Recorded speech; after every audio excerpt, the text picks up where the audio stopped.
Assalamualaikum warahmatullahi wabarakatuh. Alhamdulillahirabbil alamin. Kita bertemu lagi dalam tanya jawab seputar ilmu tajwid bersama dengan Abah Kiai Haji Muhammad Fatoni Dimyati LC. Abah, saya itu sudah rindu sekali dengan penjelasan Abah tentang ilmu tajwid. Kok saya rasa itu ilmu tajwid itu sangat luas. Nah, saya sudah belajar dari kecil sampai besar. Tapi sepertinya saya itu masih banyak sekali yang tidak paham. Banyak sekali yang membingungkan. Apalagi tentang ini yang kemarin Abah jelaskan pengertiannya, yaitu makharijul huruf dan sifatul huruf. Nah, ini yang sering sekali saya bingung. Sudah dijelaskan berkali-kali masih bingung. Nah, saya ingin Abah menjelaskan lagi inti daripada ilmu tajwid ini.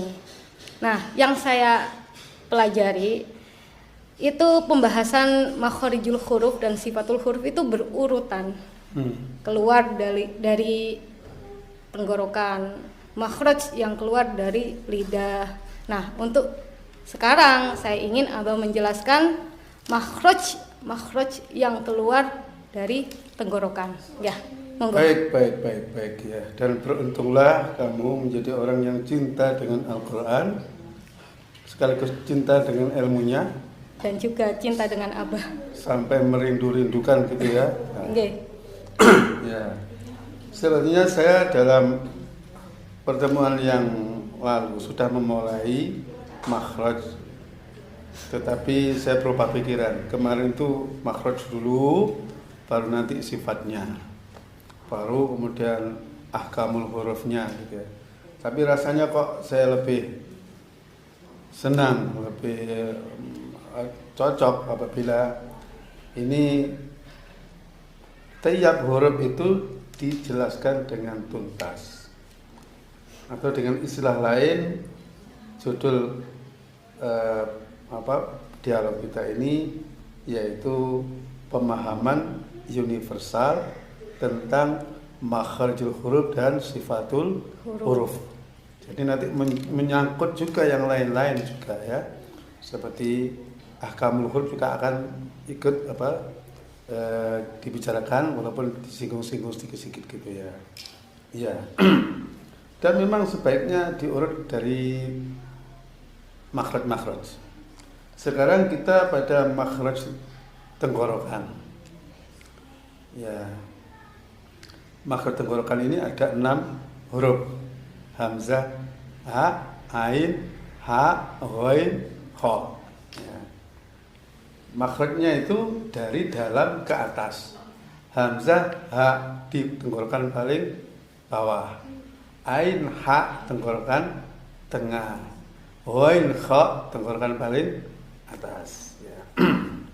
Baik, sebelum makhraj kita mengenal dulu nama huruf ini. Nama ya. Ternyata Hamzah itu namanya 2.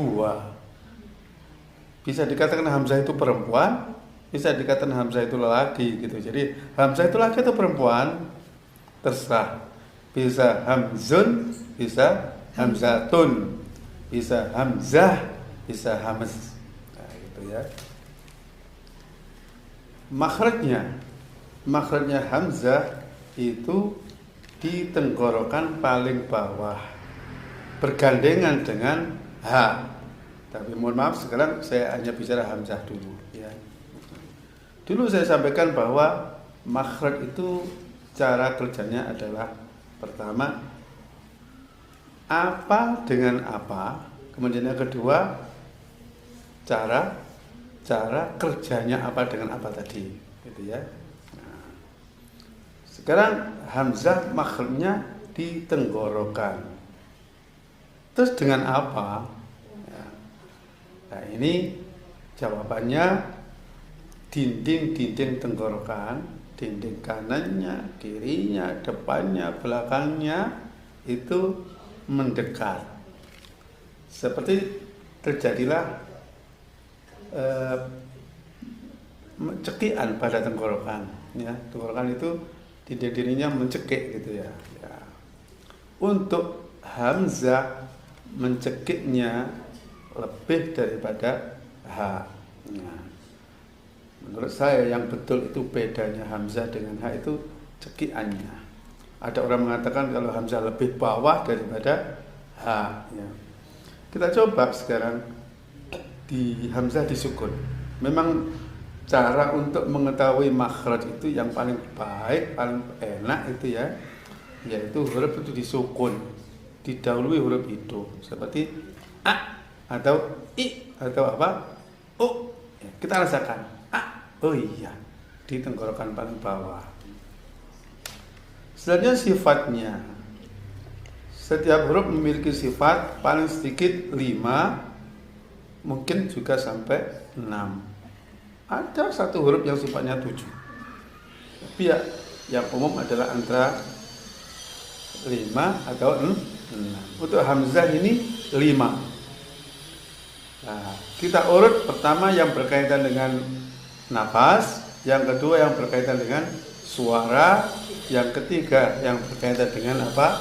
Tebal tipis, yang keempat yang berkaitan dengan pojok lidah, yang kelima yang berkaitan dengan kelancaran keluarnya huruf. Semuanya tidak keluar daripada itu.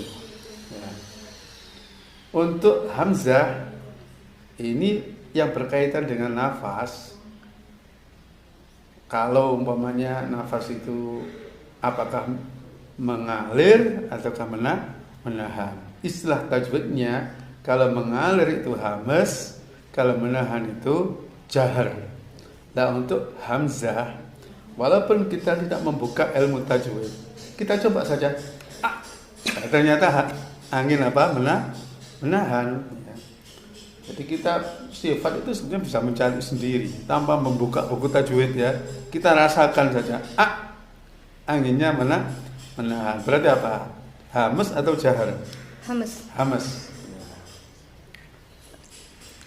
Ya.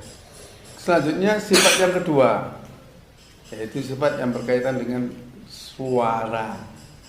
Ada suara mengalir, ada suara menahan. Contohnya,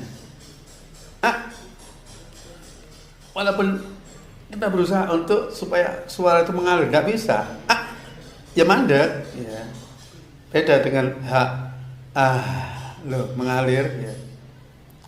Jadi suara menahan, suara melepas.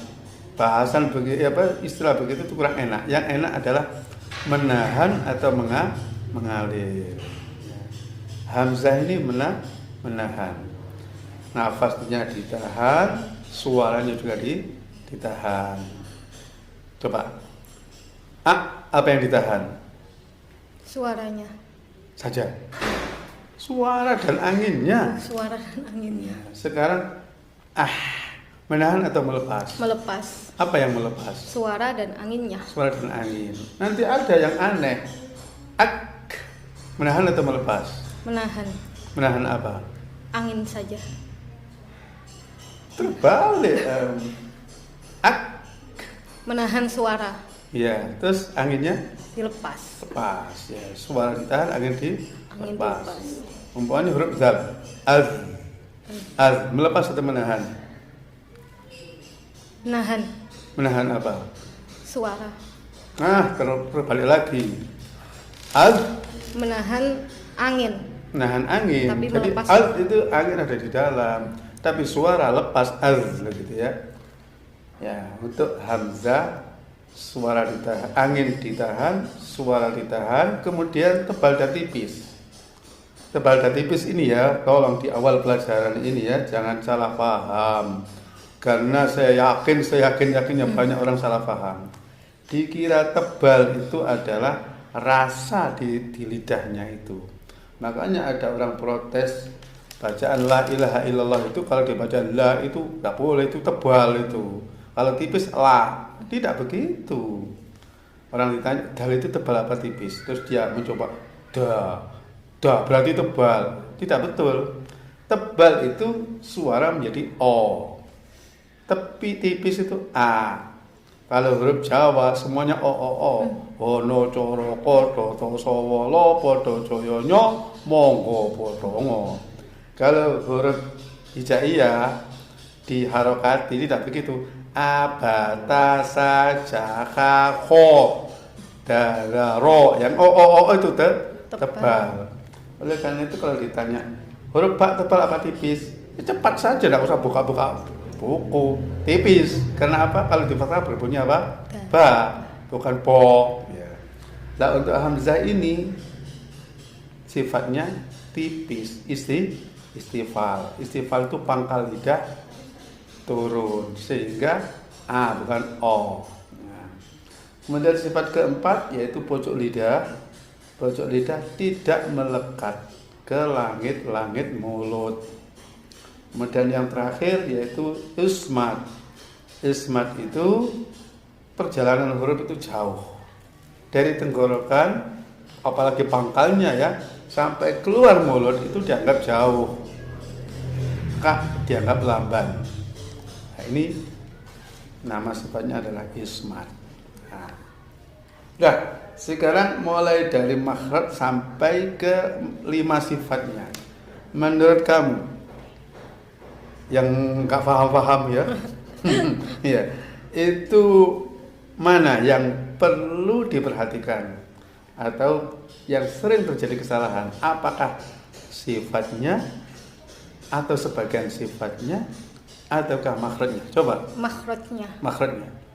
Coba contohkan ya. Kesalahan makhraj itu seperti apa? Untuk hamzah. Untuk hamzah. Kesalahannya seperti membaca aidha menjadi aidha. Jadi males. Itu makhraj atau sifat begitu itu? Sifat. Makhraj. Iya. Bingung. Iya, jadi ya jangan bingung lagi ya. Jadi bacaan makhraj dibaca dengan nyantai jadi tashil ya. Iya. Itu kesalahan makhraj bukan sifat. Ya. Ada lagi? Ada. Jadi hamzah pindah ke ain. Iya. Itu yang saya rasakan. Jadi iya. Padahal a. Iya.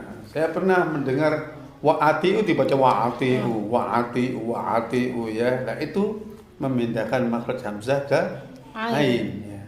Tapi antara kesalahan memindah makhraj dengan kesalahan membaca tashil, lebih banyak membaca tashil. Orang baca wa'idah dibaca wa'idah itu sudah banyak sekali. Mungkin kita sendiri tidak terasa. Ya. Tapi apakah ada kesalahan sifat kira-kira? Kalau maunya hamzah keluar anginnya tidak ada. Walaupun anak masih baru belajar loh ya tidak ada. Suaranya lepas juga tidak ada. Mengucapkan hamzah pojok lidah melekat ke atas tidak ada. Ya. Paling yaitu mengucapkan hamzah mestinya tipis dibaca tebal. Gimana? Allah dibaca Allah ya. Orang Arab sendiri itu bisa terjadi kesalahan seperti itu. Seperti ada nasyid Allah dibaca Allah. Ya Allah jadi ya Allah ya, ini. Jadi kejadian ini banyak terjadi apabila hamzah berhadapan dengan huruf yang tebal. Walaupun begitu, kita tidak boleh berlebih-lebihan untuk menipiskannya sehingga Allahu Akbar ya tidak baik ya. Ya Allah gitu aja ya. Nah, ini.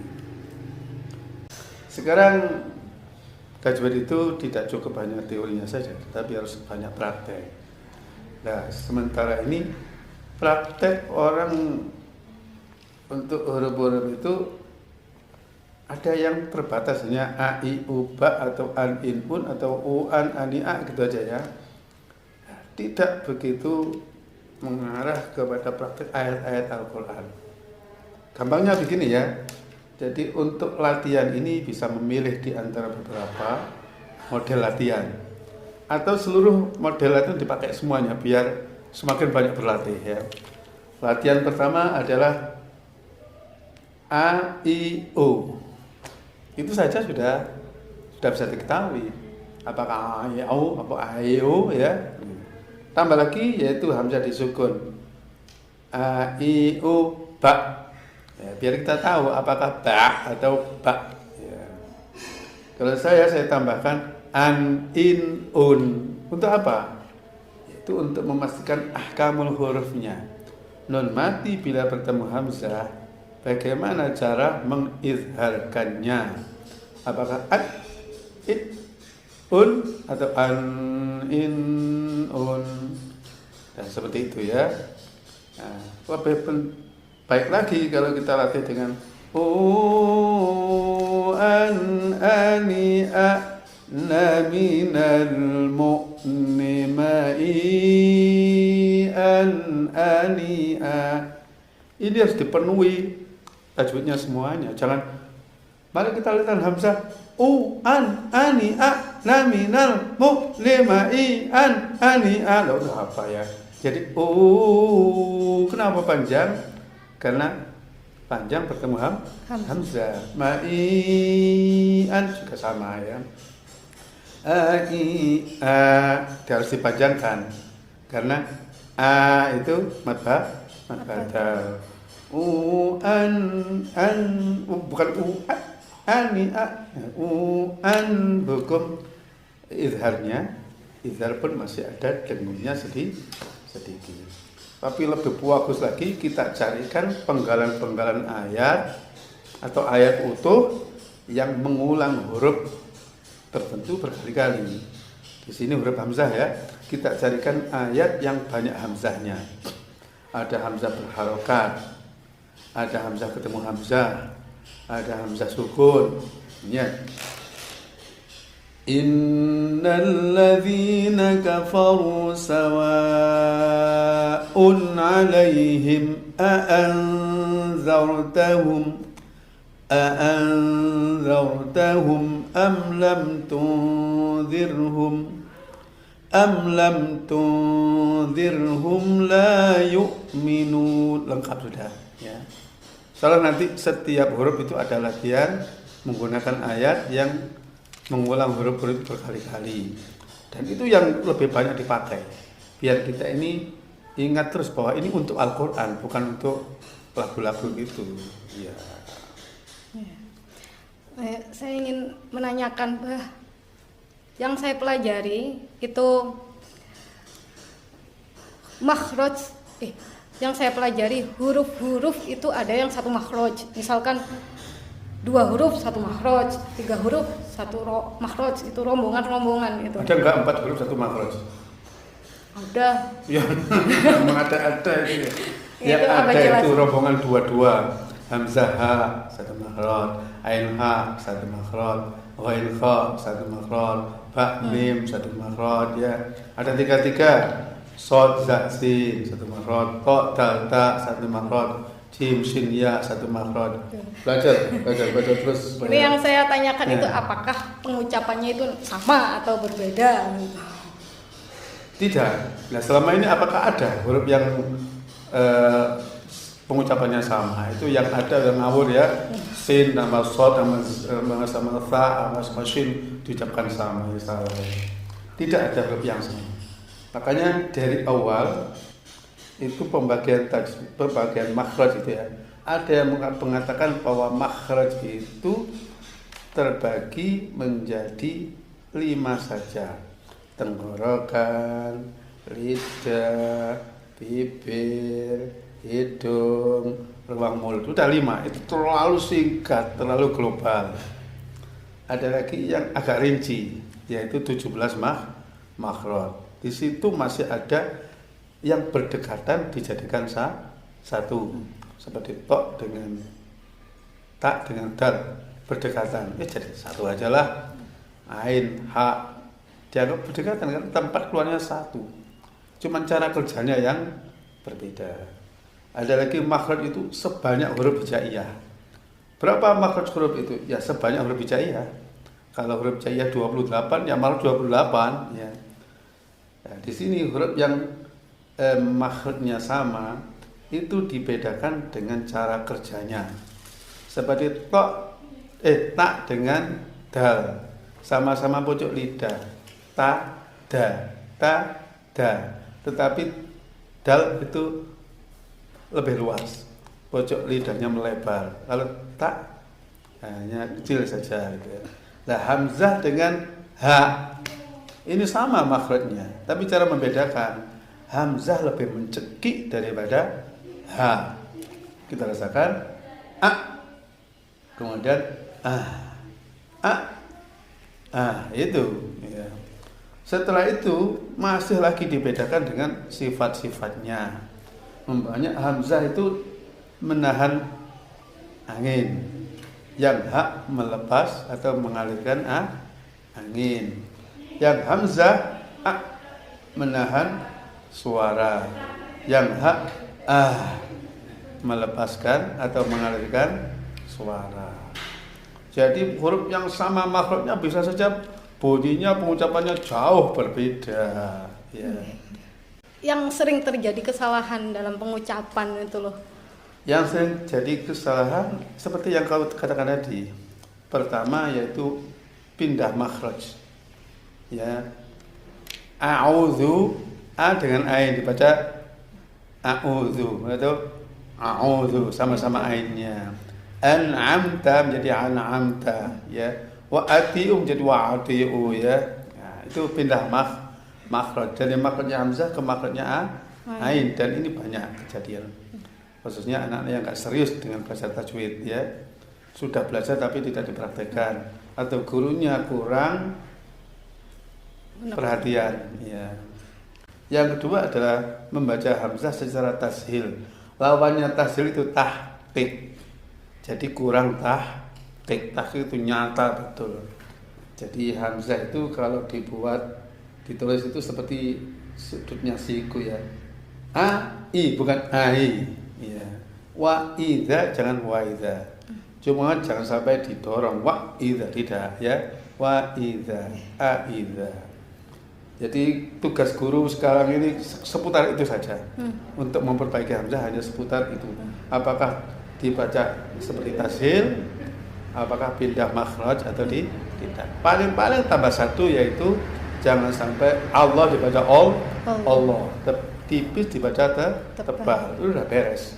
Adapun nanti keterangan berikutnya itu ya panjang tapi ya tidak sepenting ini. Ya. Tidak seurgen ini ya. Ya ini saya pelajari lagi, saya pahami lagi, nanti pertemuan selanjutnya saya tanyakan lagi. Dipraktekkan, diajarkan. Kalau diajarkan nanti akan terasa. Ketika mengajar, loh kok tiba-tiba ada masalah gitu ya. Siap. Matur suwun Bah untuk kesempatan kali ini. Ya. Sampai jumpa pada episode selanjutnya. Assalamualaikum warahmatullahi wabarakatuh. Waalaikumsalam.